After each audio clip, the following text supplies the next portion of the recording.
So I thought I would do a video outside and talk about how things are going on the hamstring tear and how I'm approaching the recovery of that. The idea was today to go in and do a little bit of strongman, and I'm still tempted to go down there, but I'm fucking hungry. So I was contemplating going back and eating, but I'm debating on going and do a little bit of yoke work to get a bit of conditioning in, get the breathing done. Since the pneumonia, being in hospital, that was about 2 weeks ago. That was before going back in and prepping again and getting myself back up to the strength. This kind of prep's not been a bit fucked up. It's been a bit all over the place in regards to that. So I've had this partial tear on the hamstring. It's easing off now, and it's feeling a lot better and a lot at ease than what it was. So Sunday we should be going in and working up to the opener for the following week, which will be 240. Hopefully, with everything going well, we've pulled 280 comfortably out of the rack last week from the slowing point. So I'm looking at putting that up in comp realistically. We're looking at progressing the deadlift to a better standard. So that's going to be in the 75 kilo class. So that all-time record is going to be closing in even further. That's not me being arrogant, that's just me being honest. I was 25 kilo off it previously, so it's a goal that I'm moving towards. My bench progress on that has been quite nice. As I said, pneumonia's fucked me over in regards to that, so my breathing's been all over the place. So I get out of breath a lot quicker now than what I was. So I'm trying to put the conditioning in to help with that, and trying to implement things in that I know will carry over to the lifts. So like I mean, I want to talk about a mate of mine, Jake. You'll probably know him. Was the under 90s. I think he placed top 10 in the world. That was in 2017, I think. So, you know, I gained a lot of information on him in regards to strongman. A lot of insight into positioning and things like that. So that's something that I'm going to be moving over towards in the following year. And I'm going to be pushing for. There's a lot of things that I've been implementing in regards to that to help develop the powerlifting side of things. There's a lot of yoke pressing being going on, a lot of log pressing. So the progress on the shoulders has been pretty well and pretty good. There was a variation that I was using, wide grip upright rows. I've now got that up to around 140 on that for a comfortable 5. So the shoulders have strengthened up quite well on there. The volume that I've been hitting on the accessory movements in regards to, there's certain aspects that I've been using. So certain things I've been putting in like a main movement, and certain things I've been putting in as high volume, which has had a good carryover and good development.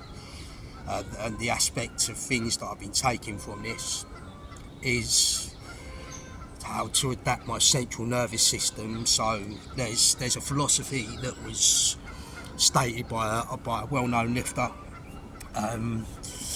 who started a well-renowned program. He'd been doing this for years and years, and he developed a philosophy on building weak points with isolation movements and with different variations with a certain degree of volume. So I've been mimicking this to a certain degree, but with a higher volume rate. So there's two carryovers with this. It will adapt my central nervous system to a specific weight, and it will also help develop more lean mass, and it's going to also get me used to firing through quicker on the lifts. So that's the principle that I've had in regards to this. And there was something that I achieved, and this happened with the hamstring tear.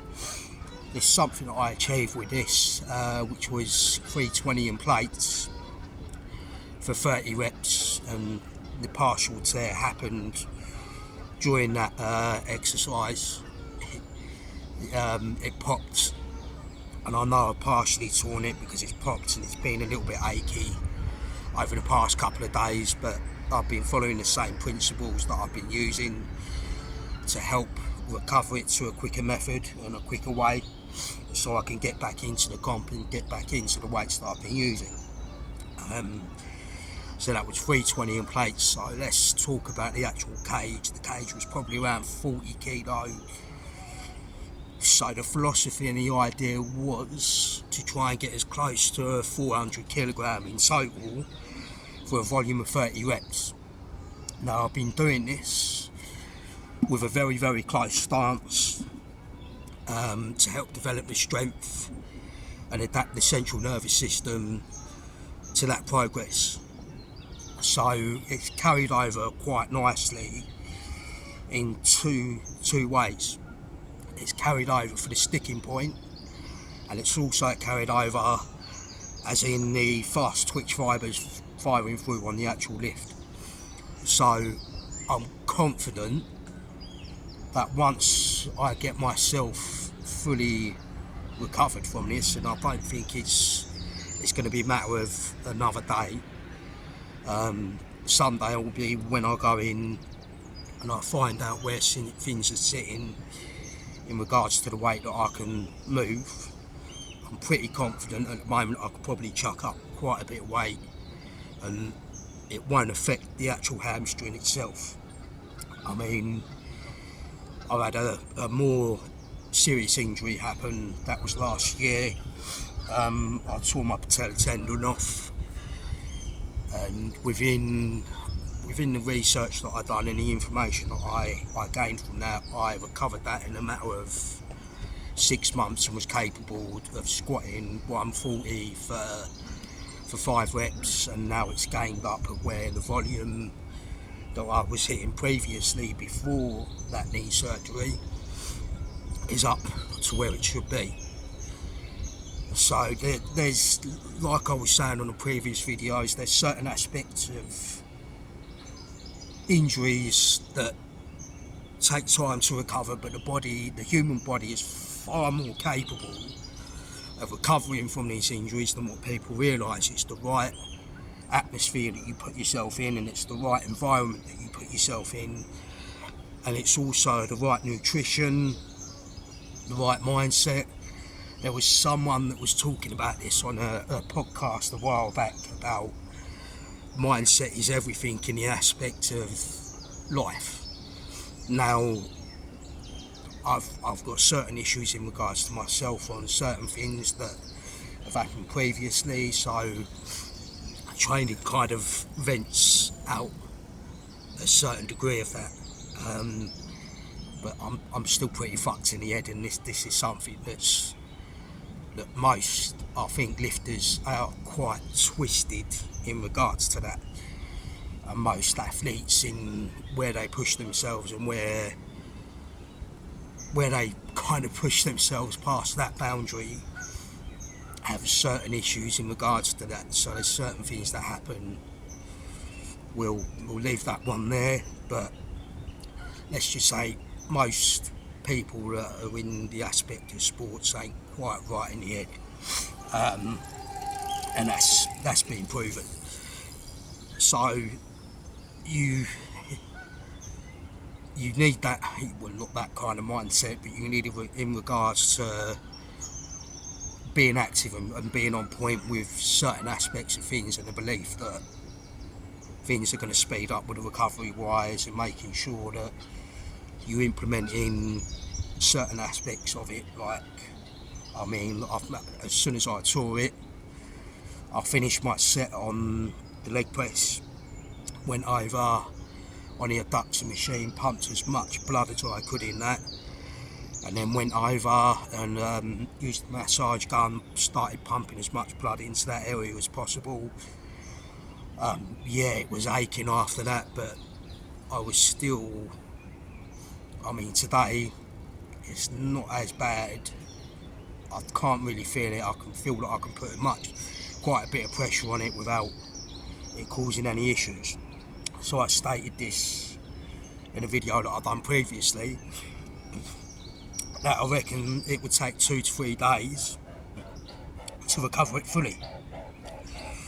And that's been proven in how I've structured recovery methods on that tear previously.